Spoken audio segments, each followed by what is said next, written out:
féliciter de la tenue de cette belle initiative. Pour d'abord son caractère organisationnel qui a impliqué des pays frères et amis de la sous-région, comme pour dire que les problèmes que nous vivons sont transversaux à tous les pays. Deuxièmement, c'est la palette des experts qui sont conviés à cette concertation, à ces échanges qui impliquent des experts, des universitaires, des élus territoriaux, mais aussi des bénéficiaires en tant que représentants des communautés. Ces 3 jours de réflexion pour se centrer sur une problématique qui nous interpelle tous. Les difficultés que nous avons dans nos espaces urbains.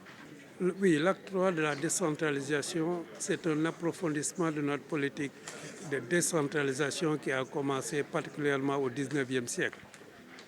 Ces 3 phases, les unes qui se complètent, les autres qui s'approfondissent, mais l'acte 3 aujourd'hui permet des réformes majeures. Je retiendrai d'abord la communalisation intégrale.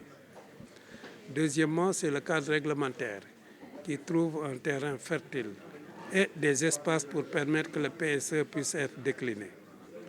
Troisièmement, c'est de dire maintenant qu'on va responsabiliser davantage les élus territoriaux pour une gestion de proximité, parce que toute difficulté, si on la divise, elle revient à particulièrement dire que c'est au niveau de base que tout commence et c'est au niveau de base que les solutions doivent se faire. Oui, ça c'est un exemple pour dire que les problèmes que nous rencontrons en ville nous rattrapent. On n'avait pas un bon dispositif d'aménagement et de planification.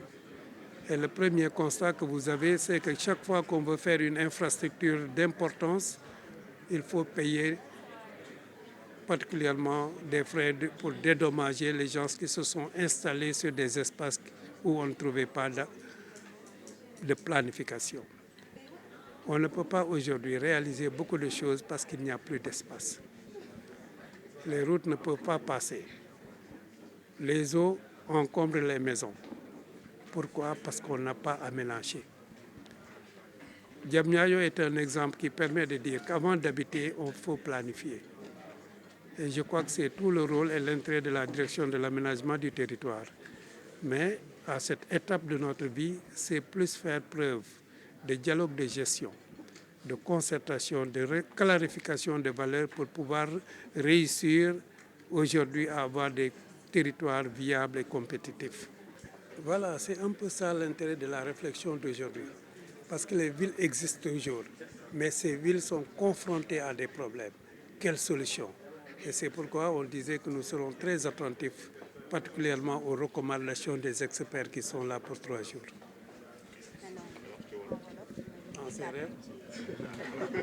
Alors, ce qui est prévu, c'est que nous avons à la fois, pendant ces 3 jours de colloque international sur l'aménagement du territoire, il y aura des présentations, ce qu'on appelle des plénières, des conférences plénières. Il y aura des ateliers, il y aura également des panels de haut niveau et il y aura également des visites de sites. Alors, lors de ces journées, on va aborder une thématique très importante qui est la thématique urbaine des villes. Donc, le sujet s'appelle « Pour des territoires urbains compétitifs et durables ». Alors, pourquoi ce sujet? Parce qu'aujourd'hui, on sait que à travers le monde, depuis le tournant des années 2010, il y a plus de personnes qui vivent dans les villes que dans les zones rurales. Donc c'est très important. Et on sait que dans les 40 prochaines années à venir, l'Afrique va accueillir plus de 400 millions de citadins.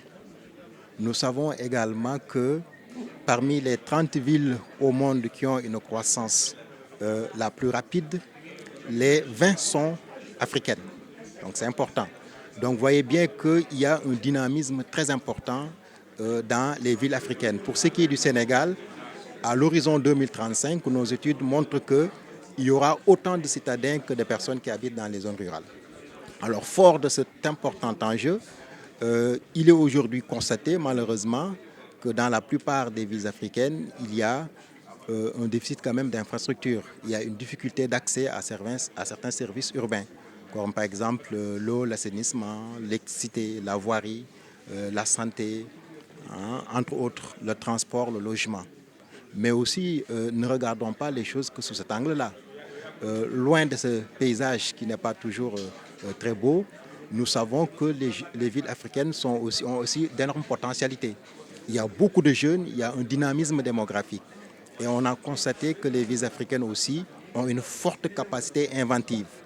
Donc, vous voyez bien, les journées que nous allons organiser vont nous aider à systématiser, à réfléchir et à mieux comprendre donc les dynamiques de ces villes pour pouvoir en dégager des stratégies qui vont aider les politiques à la fois d'aménagement du territoire, aussi bien au Sénégal que dans les pays amis qui sont présents donc dans ce colloque. Et nous estimons que ce rapport général va produire en tout cas de nouvelles recommandations, va produire donc de nouvelles pistes, de nouvelles solutions donc pour la ville sénégalaise et pour la ville africaine donc d'une façon générale.